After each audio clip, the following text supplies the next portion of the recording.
Tag wie jeder andere, im Mai und du wachst auf.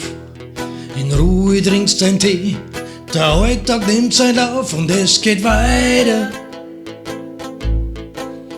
Und es geht weiter. Du hast einen Brass auf die Chefin, streitst dich mit ihrem Kollegen. Sogar am Feierabend bist du noch schlecht drauf, deswegen, doch es geht weiter. Geht einfach weiter. Du suchst eine schöne Platten raus und kommst da recht schnell runter. Du tanzt wie die allein und der Abend wird wieder bunter. Du triffst dich mit einer Freundin, ihr geht's noch kurz was trinken.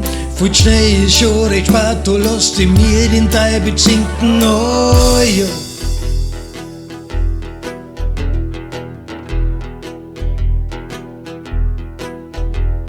Der Sommer ist vorbei, die Blumen sind verblüht. Du tastest an der Brust, du meinst, du hast was komisch gespürt, doch es geht weiter. Ganz sicher weiter.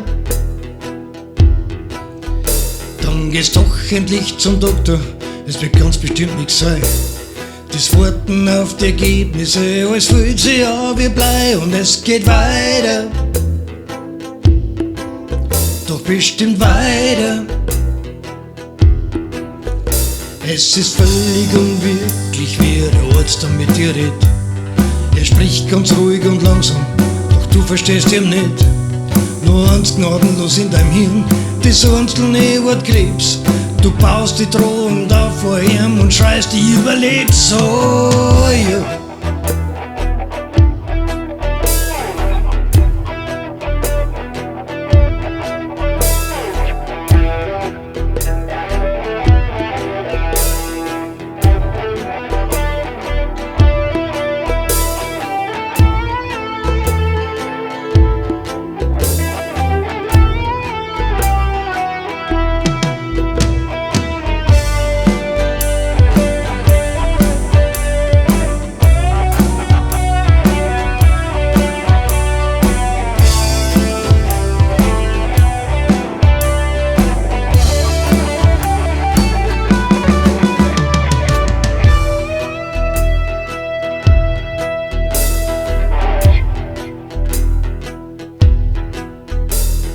Chemo macht die richtig rund und du machst langsam schlapp.